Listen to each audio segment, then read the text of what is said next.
ஆனி மாதமும் ஆடி மாதமும் இணைந்த மாதம் ஜூலை மாதமாகும். சூரிய பகவான் மிதுன ராசியிலும் கடக ராசியிலும் பயணம் செய்யும் மாதம் இதுவாகும். ஆனி மாதத்தில் நடராஜருக்கு திருமஞ்சனமும், ஆடி மாதம் வரும் அமாவாசை முன்னோர்களுக்கு திதி கொடுக்க சிறந்த நாளாகவும் உள்ளது.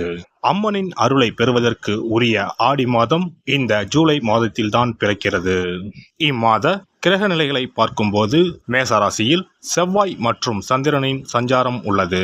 ரிஷபராசியில் குரு பகவானும், மிதுன ராசியில் சூரியனும் சுக்கிரனும் இணைந்துள்ளனர். கேது பகவான் கன்னி ராசியிலும், சனி பகவான் கும்பராசியிலும் உள்ளனர். ராகு பகவான் மீன ராசியில் சஞ்சாரம் செய்கின்றார். இம்மாத கிரக பெயர்ச்சி என எடுத்துக்கொண்டால் சுக்கிர பகவான் ஜூலை 6ஆம் தேதி மிதுன ராசியில் இருந்து கடகராசிக்கு செல்கிறார். செவ்வாய் பகவான் ஜூலை 12ஆம் தேதி மேசராசியில் இருந்து ரிஷபராசிக்கு இடப்பெயர்ச்சி ஆகின்றார்.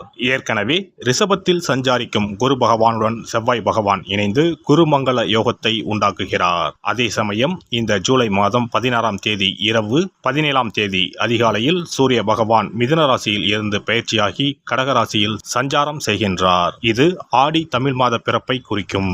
ஜூலை 19ஆம் தேதி புதன் பகவான் கடகராசியில் இருந்து சிம்மராசிக்கு பெயர்ச்சியாகின்றார். சுக்கிர பகவான் ஜூலை 31ஆம் தேதி சிம்ம ராசிக்கு பெயர்ச்சியாகின்றார். சந்திர பகவான் ஜூலை 1ஆம் தேதி அஸ்வினி நட்சத்திரம் மேசராசியில் இருந்து தன் பயணத்தை ஆரம்பிக்கிறார். இந்த கிரக பெயர்ச்சி மற்றும் சஞ்சாரத்தால் உங்கள் வாழ்வில் ஏற்படக்கூடிய சுப மற்றும் அசுப பலன்கள் என்ன என்பதனை பற்றி காண்போம்.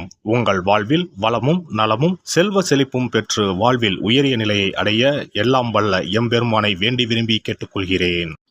சிம்ம ராசி அன்பர்களே, இந்த மாதம் பணவரத்து எதிர்பார்த்ததைப் போலவே இருக்கும்.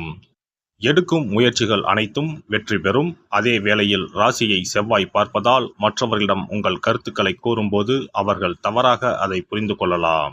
தொழில் வியாபாரத்தில் இருந்த போட்டிகள் அகலும். எதிர்பார்த்த அளவு வியாபாரத்தில் லாபம் கிடைக்கும்.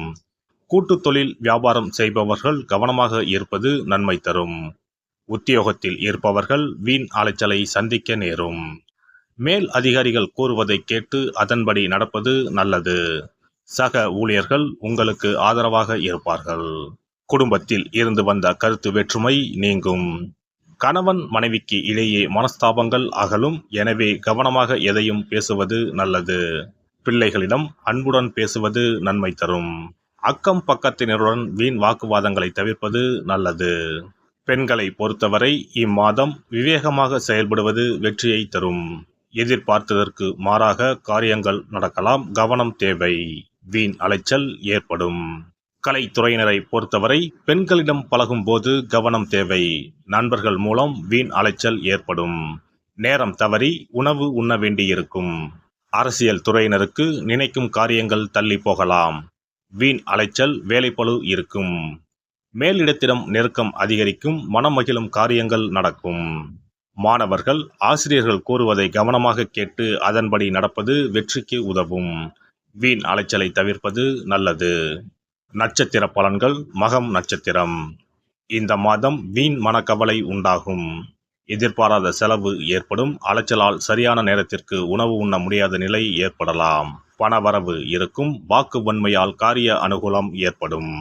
பூரம் நட்சத்திரம். இந்த மாதம் தொழில் வியாபாரத்தில் எதிர்பாராத போட்டிகள் ஏற்படும். தொழில் வியாபாரத்தில் அதிக முதலீடு செய்யும் முன் யோசிப்பது நல்லது. கடன் விஷயங்களில் கவனம் தேவை. பழைய பாக்கிகள் சிறிது தாமதத்திற்கு பின் வந்து சேரும். உத்தியோகத்தில் இருப்பவர்கள் வீண் அலைச்சலை சந்திக்க வேண்டியிருக்கும். உத்திரம் நட்சத்திரம். இந்த மாதம் குடும்பத்தில் திடீர் கருத்து வேற்றுமை ஏற்பட்டு நீங்கும். விருந்தினர்கள் வருகையால் செலவு கூடும். அக்கம் பக்கத்தினரை அனுசரித்து செல்வது நல்லது. வாகனங்களில் செல்லும் போதும் நெடுந்தூர பயணம் மேற்கொள்ளும் போதும் கவனமாக இருப்பது நன்மை தரும். ஞாயிற்றுக்கிழமையில் சிவன் கோவிலுக்கு சென்று சிவனையும் நவகிரகத்தில் சூரியனையும் தீபம் ஏற்றி வழிபடுவது எல்லா நன்மைகளையும் உண்டாக்கும். குல தெய்வத்தையும் இஷ்ட தெய்வத்தையும் ஒரே நாளில் சென்று தரிசித்து வாருங்கள். காரியங்களில் இருந்த தடைகள் விலகும். தொழில் வியாபாரம் சிறப்பாக நடைபெறும். சிறப்பு தொகுப்பு. ஒரு வெற்றிலை இருந்தால் உங்கள் துன்பங்களில் இருந்து விடுபட முடியும் என்றால் நம்ப முடிகிறதா? ஆம், உங்கள் ராசிக்கும் வெற்றிலை பரிகாரம் இருக்கிறது. அவற்றிற்கான வழிபாட்டு முறைகள் பற்றி காண்போம். பண்டிகை, திருவிழா, வீட்டில் விசேஷம் என்றால் வெற்றிலை பாக்கு வைத்து உறவினர்களை அழைப்பது வழக்கம். வெற்றிலையும் பாக்கும் மகாலட்சுமியின் அம்சங்களாகும். 12 ராசிக்காரர்களுக்கும் வெற்றிலையின் மூலம் பரிகாரம் செய்ய கவலைகள் தீரும் என்பது நம்பிக்கை. வெற்றிலையின் நுனியில் லட்சுமியும், நடுவில் சரஸ்வதியும், காம்பில் பார்வதி தேவியும் வசிக்கின்றனர். மகாவிஷ்ணுவும், பிரம்மாவும், சிவனும், சுக்கிரனும் கூட வெற்றிலையில் வாசம் செய்கின்றனர். எனவேதான் பூஜை மற்றும் திருமணம் சுபமாக நடக்க வேண்டும் என்பதற்காக வெற்றிலை பாக்கு படைக்கப்படுகிறது. துன்பம் விலக உங்க ராசியின்படி இந்த மாதிரி வெற்றிலை பரிகாரம் செய்யுங்கள். வெற்றிலை பரிகாரத்தில் எல்லோரும் ஒரே மாதிரியான பரிகாரத்தை செய்தால் பலன் தராது. அவரவர் ராசிக்கு தகுந்தபடி சில இஷ்ட தெய்வங்களையும் சில கிரக தெய்வங்களையும் பொறுத்து உங்களுடைய பரிகாரத்தை மாற்றிக்கொள்ள வேண்டும். அப்போதுதான் உங்களுக்கு என்ன கஷ்டமோ அது சரியாக நீங்கி உங்களுக்கு நல்ல பலன்கள் கிடைக்கும். உங்களுடைய ராசியின்படி வெற்றிலையில் குறிப்பிட்ட கிழமையில் பரிகாரம் செய்தால் உங்கள் துன்பம் விலகும், பிரச்சனைகள் தீரும். மேசராசி அன்பர்கள் செவ்வாய்க்கிழமைகளில் வெற்றிலையில் மாம்பழம் வைத்து முருகப்பெருமானுக்கு நெய்வேத்தியம் செய்துவிட்டு அந்த பழத்தை உண்டால் அனைத்து கஷ்டங்களும் நீங்கும். ரிஷபராசி அன்பர்கள் செவ்வாய்தோறும் வெற்றிலையில் மிளகு வைத்து வழிபாடு நடத்தினால் துன்பங்கள் அனைத்தும் தீரும். மிதுனராசி அன்பர்கள் புதன்கிழமைகளில் வெற்றிலையில் மிளகு வைத்து இஷ்ட தெய்வத்தை வழிபடவும். பின்னர் அதையே பிரசாதமாக சாப்பிட்டால் துன்பங்கள் எல்லாம் நீங்கும். கடகராசி அன்பர்கள் வெள்ளிக்கிழமை தோறும் வெற்றிலையில் மாதுளை பழத்தை வைத்து காளியை வழிபாடு செய்து பின்னர் அந்த மாதுளை பழத்தை சாப்பிட்டால் துன்பங்கள் நீங்கும். சிம்மராசி அன்பர்கள் வியாழக்கிழமைகளில் வெற்றிலையில் வாழைப்பழத்தை வைத்து இஷ்ட தெய்வத்தை வழிபடலாம். பின்னர் அந்த பழத்தை பிரசாதமாக உண்டால் கஷ்டங்கள் நீங்கும். கன்னிராசி அன்பர்கள் வியாழக்கிழமையில் வெற்றிலையோடு மிளகு வைத்து உங்கள் இஷ்ட தெய்வத்தை வணங்குங்கள். உங்கள் துன்பம் துயரம் எல்லாம் தீர்ந்துவிடும். துலாம் ராசி அன்பர்கள் வெற்றிலையில் கிராம்பு வைத்து உங்கள் இஷ்ட தெய்வங்களை வழிபட்ட பின் அதை உண்டால் அனைத்து துன்பங்களும் நீங்கும். விருச்சிக ராசி அன்பர்கள் வெற்றிலையில் பேரிச்சம்பழம் வைத்து செவ்வாய்தோறும் உங்கள் இஷ்ட தெய்வத்தை வழிபட்டால் துன்பங்கள் நீங்கும்.